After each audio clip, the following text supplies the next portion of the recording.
প্রিয় বন্ধুরা, welcome to exam hell Bangla YouTube চ্যানেলে। বন্ধুরা, আজকের ভিডিওতে আলোচনা করব নতুন একটি জব ভ্যাকেন্সি নিয়ে। ভ্যাকেন্সিটা আউট করা হয়েছে ভিন্ন ভিন্ন নন টিচিং স্টাফ পোস্টের জন্য কিংবা গ্রুপ সি কিছু পোস্টের জন্য, যেখানে তোমরা অল ওভার ইন্ডিয়া থেকে ছেলে ও মেয়েরা আবেদন করতে পারবে। এখানে যে ভিন্ন ভিন্ন আলাদা আলাদা পোস্টের জন্য অফিসিয়াল নোটিফিকেশনটা আউট করা হয়েছে। কোন কোন পোস্টের জন্য শুধুমাত্র তোমরা মাধ্যমিক পাস যোগ্যতায় আবেদন করতে পারবে, আবার কোনো পোস্টের জন্য মাধ্যমিকের পাশাপাশি তোমাদের এক্সপিরিয়েন্স লাগবে, আবার কোনো পোস্টের জন্য তোমরা শুধুমাত্র উচ্চ মাধ্যমিক পাস যোগ্যতায় আবেদন করতে পারবে, আবার কিছু কিছু পোস্টের জন্য তোমরা শুধুমাত্র গ্রাজুয়েশন পাস যোগ্যতায় আবেদন করতে পারবে। তাই অবশ্যই কোন পোস্টের জন্য অফিসিয়াল নোটিফিকেশন আউট করা হয়েছে এবং তার সঙ্গে সঙ্গে কোন পোস্টের জন্য কি এডুকেশন কোয়ালিফিকেশন লাগছে, এজ লিমিট কি লাগছে, এখানে তোমাদের বেতন মূল্য কত থাকবে, সিলেকশন তোমাদের কীভাবে হবে, এক্সাম প্যাটার্ন সিলেবাস কি রয়েছে এবং তার সঙ্গে সঙ্গে অনলাইন আবেদন করার লাস্ট ডেট কবে রয়েছে, এ টু জেড পয়েন্টগুলো নিয়ে বিস্তারিতভাবে আলোচনা করব।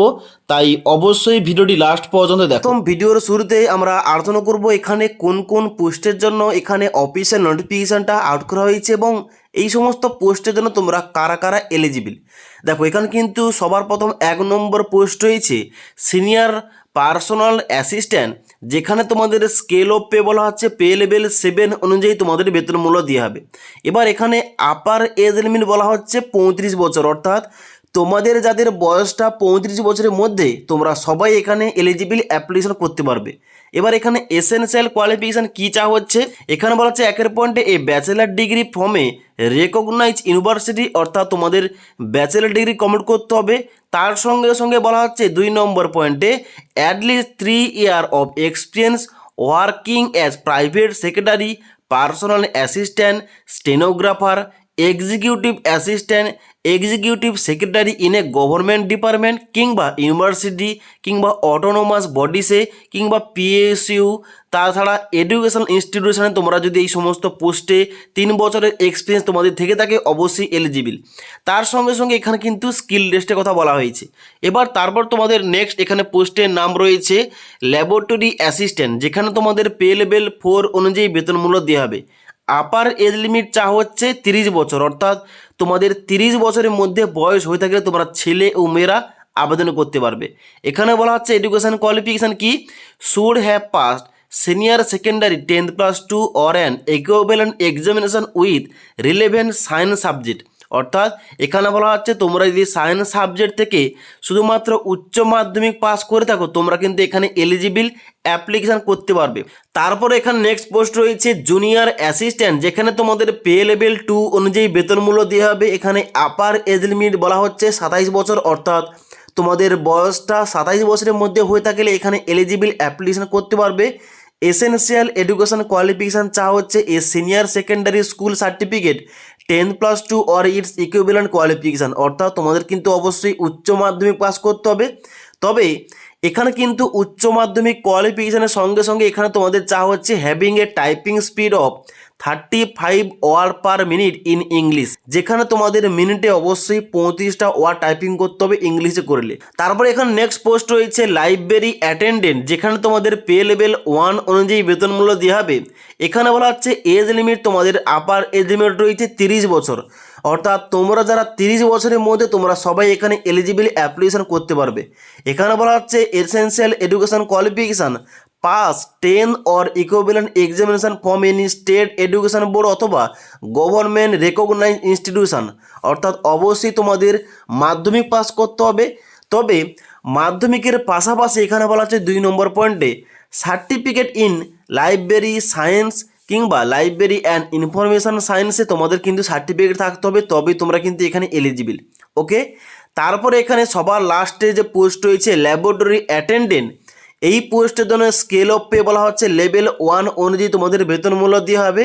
এবার এখানে এজ লিমিট তোমাদের আপার এজ লিমিট চাওয়া হয়েছে 30 বছর, অর্থাৎ 30 বছরের মধ্যে হয়ে গেলে তোমরা এখানে অ্যাপ্লিকেশন করতে পারবে। এবার এখানে এসেনশিয়াল কোয়ালিফিকেশন কী চাওয়া হয়েছে, এখানে বলা হচ্ছে should have pass 10 or an equivalent, অর্থাৎ তোমাদের কিন্তু এখানে বলা হচ্ছে তোমাদের শুধুমাত্র মাধ্যমিক পাস করতে হবে। শুধুমাত্র মাধ্যমিক পাস যোগ্যতায় এখানে তোমরা ল্যাবরেটরি অ্যাটেন্ডেন্ট পোস্টের জন্য ছেলে ও মেয়েরা এলিজিবল অ্যাপ্লিকেশন করতে পারবে। এবার এখানে তোমাদের যে সমস্ত পোস্টের কথা বললাম এই সমস্ত পোস্টের জন্য ভ্যাকেন্সি কত রয়েছে দেখে নাও। প্রথম রয়েছে সিনিয়র পার্সোনাল অ্যাসিস্ট্যান্ট, এখানে তোমাদের একটি ভ্যাকেন্সি রয়েছে। ল্যাবরেটরি অ্যাসিস্ট্যান্ট থেকে তোমাদের একটি ভ্যাকেন্সি, ল্যাবরেটরি অ্যাসিস্ট্যান্ট কেমিস্ট্রি থেকে একটি ভ্যাকেন্সি, জুনিয়র অ্যাসিস্ট্যান্ট থেকে দুটি ভ্যাকেন্সি, লাইব্রেরি অ্যাটেন্ডেন্ট থেকে তিনটি ভ্যাকেন্সি এবং তার সঙ্গে সঙ্গে ল্যাবরেটরি অ্যাটেন্ডেন্ট পোস্টের জন্য 15টি ভ্যাকেন্সি। অর্থাৎ যে পোস্টের জন্য শুধুমাত্র কোয়ালিফিকেশন মাধ্যমিক পাস রাখা হয়েছে, এই পোস্টের জন্য কিন্তু সবার থেকে বেশি ভ্যাকেন্সি রয়েছে। এখানে তোমরা 15টি ভ্যাকেন্সির জন্য কিন্তু অ্যাপ্লিকেশন করতে পারবে। এবার এই যে অফিসিয়াল নোটিফিকেশনটা আউট করা হয়েছে, অফিসিয়াল নোটিফিকেশনটা আউট করা হয়েছে গার্গী কলেজের তরফ থেকে, যেটা হচ্ছে ইউনিভার্সিটি অফ দিল্লির আন্ডারে পড়ে। তোমরা অবশ্যই জানো ইউনিভার্সিটি অফ দিল্লির মধ্যে ভিন্ন ভিন্ন কলেজেস রয়েছে। মিনিমাম তোমরা ধরে রাখতে পারো 80 থেকে 82টা কলেজ রয়েছে, আন্ডারে চলছে। এবার তার মধ্যে একটা কলেজের নাম হচ্ছে গার্গী কলেজ। এখান থেকে অফিসিয়াল নোটিফিকেশনটা আউট করা হয়েছে, যেখানে তোমাদের নন টিচিং পোস্টের জন্য তোমাদের কিন্তু এখানে অনলাইন আবেদন নেওয়া হচ্ছে। ওকে, এবার এখানে তোমাদের যে অফিসিয়াল নোটিফিকেশনটা আউট করা হয়েছিল 4/1/2024 তারিখে। ওকে, এবার তোমরা যারা যারা এলিজিবল অ্যাপ্লিকেশন করতে চাও, অবশ্যই তোমাদের https://gargicollege.in এই অফিসিয়াল ওয়েবসাইটে ভিজিট করে তোমাদের অনলাইন আবেদন করতে হবে।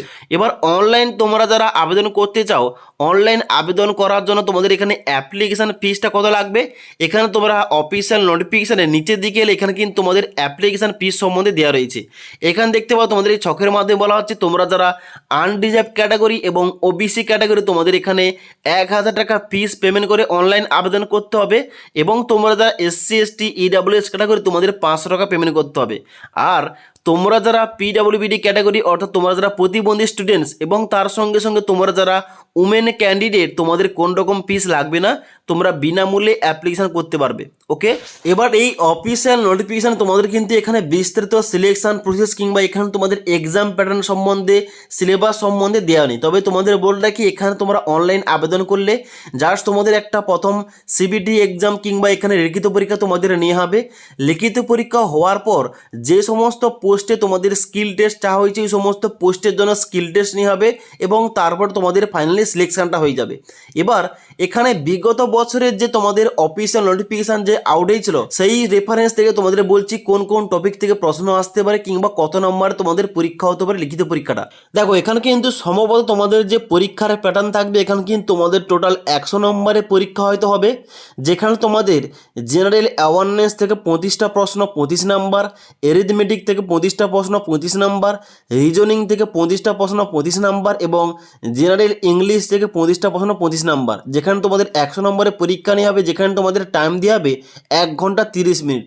ওকে, এবার মেন ইম্পর্টেন্ট পয়েন্ট, তাহলে এখানে যে অনলাইন আবেদনটা নেওয়া হচ্ছে, অনলাইন আবেদন করার জন্য লাস্ট ডেট কবে রয়েছে, এখানে বলা হচ্ছে নিচের দিকে দেখতে পাচ্ছ, the last date of submitting online application shall be 21 days from the date of publication of this advertisement in the employment news। অর্থাৎ এমপ্লয়মেন্ট নিউজ পেপারে এই অফিসিয়াল নোটিফিকেশান যে ডেটে প্রকাশ করা হয়েছে, তার থেকে 21 দিনের মধ্যে তোমাদের অনলাইন আবেদন করতে হবে। তোমরা কিন্তু অবশ্যই ধরতে পারো মিনিমাম 24 থেকে 25 তারিখের মধ্যে, অর্থাৎ 24 থেকে 25 জানুয়ারি 2024 তারিখের মধ্যে তোমাদের কিন্তু অনলাইন আবেদনটা করে নিতে হবে। ওকে, তাই অবশ্যই এখানে তোমাদের দিল্লি ইউনিভার্সিটির মধ্যে গার্গী কলেজের তরফ থেকে এখানে যে অফিসিয়াল নোটিফিকেশান আউট করা হয়েছে ভিন্ন ভিন্ন এখানে নন টিচিং পোস্টের জন্য, এখানে তোমরা যে পোস্টের জন্য এলিজিবল, অবশ্যই কিন্তু তোমরা কিন্তু ওই পোস্টের জন্য অনলাইন আবেদন করতে পারো। বর্তমানে কিন্তু অনলাইন আবেদনটা নেওয়া হচ্ছে। এবার তোমরা যারা অনলাইন আবেদন প্রক্রিয়া নিয়ে স্টেপ বাই স্টেপ ভিডিও চাও, অবশ্যই তোমাদের বেশি কমেন্ট থাকলে অবশ্যই কিন্তু এই টপিকে ভিডিও নিয়ে আসবো। ওকে, তাছাড়া আজকের এই ভিডিওটির আপডেট তোমাদের ভালো লেগে থাকলে অবশ্যই একটি লাইক করে বন্ধুদের ভিডিওটি শেয়ার করে দিও।